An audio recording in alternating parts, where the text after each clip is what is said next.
welcome back, viewers. We're looking at a voluntary action, like the word voluntary, voluntarily.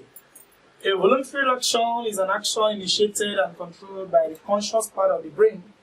Examples include writing, talking, swimming, walking, etc. You can decide not to do any of this.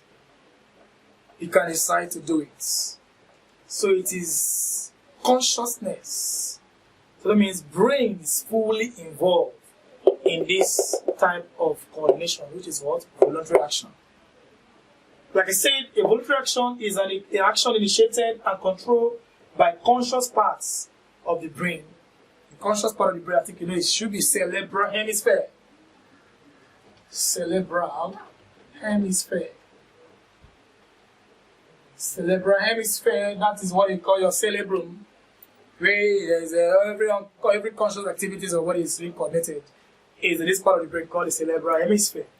Okay, I would like us to look at the differences between the reflex actions and the voluntary actions. Like I said before, reflex actions also means involuntary actions. Like we see this, responses to stimulus are fast and automatic, very fast. You can think of what is going to happen when you put your hand inside the hot water. You quickly withdraw your hand. But before the withdrawal of hand, impulses are sent from the sensory nerves of the fingers to the CNS.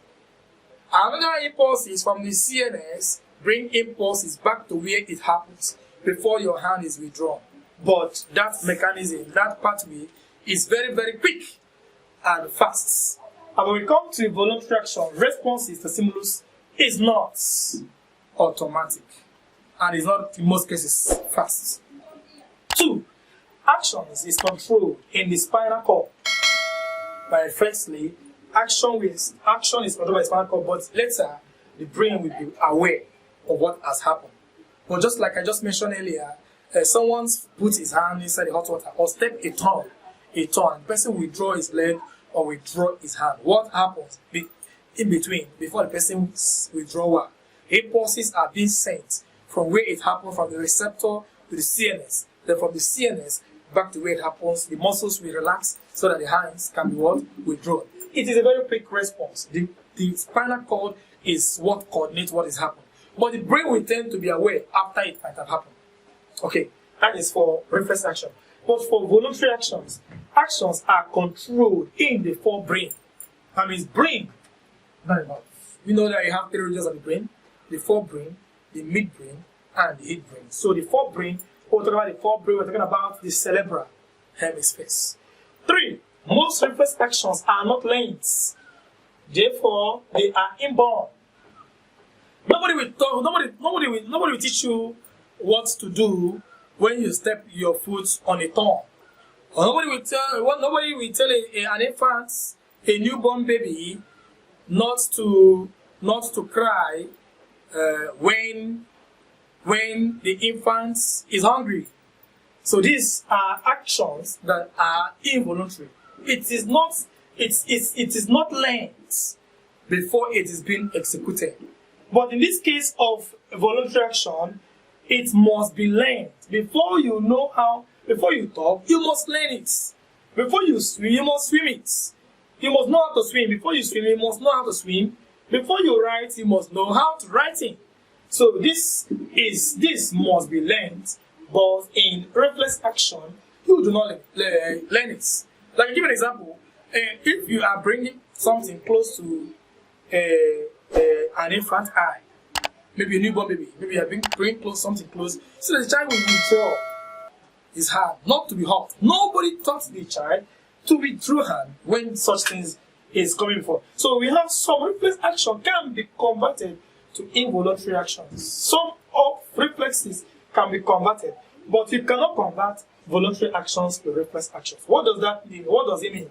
What does it leave us at? Some reflex actions, like there are some reflex actions like someone opening a pot of soup unknowingly to the person, he feels a pain from the hotness of the pot. The person will quickly withdraw his hand, and the pot, the cover of the pot, we have to fell from this person's hand because of the pain they receive. But if you give the same person food with the same degree of hotness, a food, a palatable food, maybe a someone's favorite food, you give the person food that is very hot, the person will not allow the food to fall on the floor, but rather the person will look for a close spice, maybe something to lean the food on, and the person will not take the pain afterwards. Why would the person not drop the food on the floor? Just exactly the same way the person dropped the cover of the pot on the ground. It's because of now the brain is not aware of it. This is food. You don't need to drop it carelessly on the floor. Now, in that case, the reflex action now, you can't drop on the floor, has been converted quickly to what? To involuntary what? Action. But in this case, you can't convert voluntary action to what? Reflex or involuntary actions. This is what it is. So thank you for watching. Thank you for watching. So please can click on the subscription button to get more videos. Thank you very much.